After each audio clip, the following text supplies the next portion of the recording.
Star Labs. So something I've realized with Star Labs, especially after talking to my mentor, is that to make sure we're able to grow and scale and do the research we want to do, we have to have people who actually are interested in our research, are interested in the applications of our research, are in giving resources to this group. And to do that, I can't just put my head in the ground and say, I'm just going to work on this and then that's going to answer everything.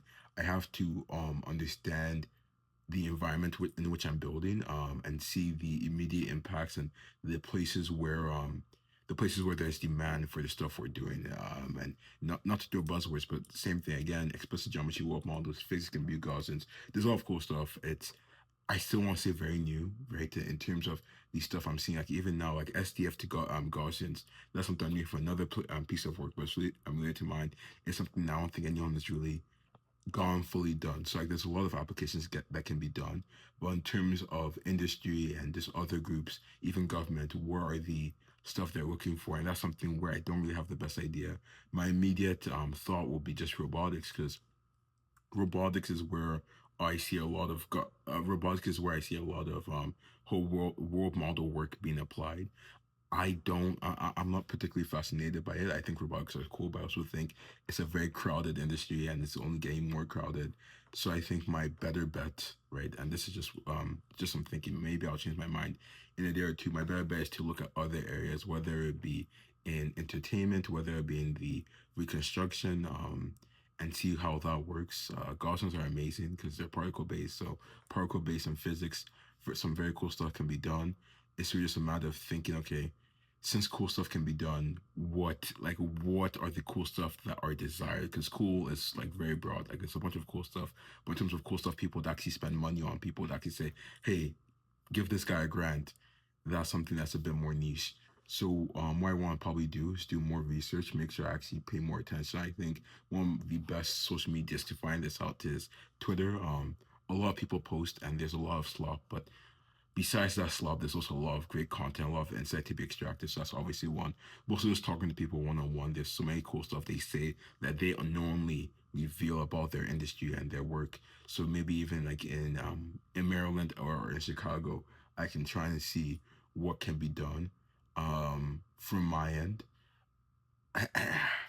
It's exciting though, 'cause I do think there's a lot of applications. Like I'm even now reading this paper. I think it's called Fire X or something, and I was just talking about like the whole thing. That's like where I got the it's a part of some work I'm doing for fire gaussians and all that. But like even seeing like this the particle stuff and the applications and all of that, it is exciting to see.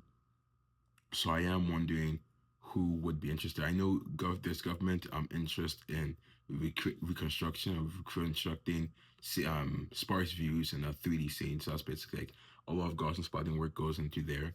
So I wonder when it comes to physics and Butte Gaussians, where would they be interested in? Would they be like, okay, we want a simulation of this just to give a better visual? Maybe other companies would be interested in like, okay, you have a nice demo or training some type of worker and they're going to be in this dynamic scene where we want them to interact in VR, right? So a static scene isn't going to work for them. So maybe that's something that can change, at least to make them feel more immersed and see the consequences of their actions would be better.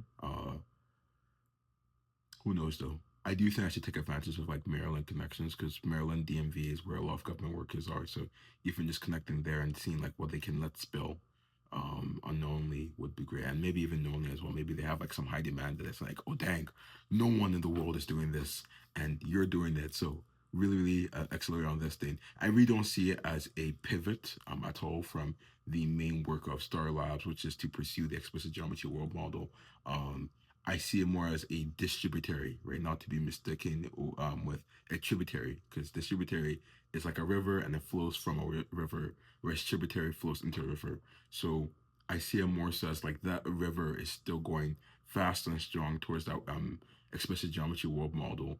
But then in addition to that, they are going to be like, okay, we found that this can work. So maybe let's just like, do some stuff here and give it to this person. I'm like, oh yeah, awesome. And it's like we continue as we're going farther and farther along, we can see some cool stuff. Even now with the whole physics and Gaussian work, I do think it's a great substrate. I think just even like just figuring out a good way to infer physics from video and then use that the physics you infer, the material properties you infer, and then use that to instantiate the Gaussians with their material type.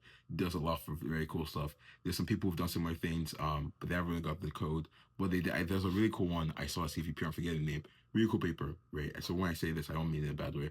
What they did was more so by color, which I think is kind of like, it's not cheating, but it's also just like you can't just say by color. Like, I'm gonna see if my thing isn't messy, but like look at this over here, right? Like that's all black, right? I think I showed, yeah, that's all black, and like the materials are different, right? Despite it being all black, right? So if I was to punch the screen, if I was to punch the edge, different ways they'll behave. So doing it by color just doesn't work. So maybe even finding a way to use that as a distributary of work, and then say, okay, we've done this here, you guys can take it, or who knows. Also, as a tributary network, I think when you advance stuff like that, you do get more insights, more experience, and that flows back into the main work. So very excited. That's just something I really didn't think about because I'll be very honest. Like in terms of reflection, I think when I first started pursuing this work, I was very childish from the sense of, hey, we're different guys. Like we're not like the other world models. We're not video-based world models. But then like where I realize as I pursue this more and more is that no one really cares about that. Like no one really cares if you're a video based world model, if you're explicit geometry based. Like it's like does it work, right? Like often when I ask them like, oh, what do you think about this? Like, oh, to be honest, I mostly do work in camp A or camp B, and then within those camps there's mini camps that I work in. Right, it wasn't really a matter of like, oh, distinguishing yourself from the other, but more so just making sure your camp is the best it can be and do the most amazing things it can, and then eventually camps collaborate and some cool stuff come out of that. So definitely maturing in that aspect, and then really letting go of these childish ideas and more so focus on how can I best utilize all the information around me to pursue the ultimate goal. Besides that though, I have nothing else to say, so have a great day.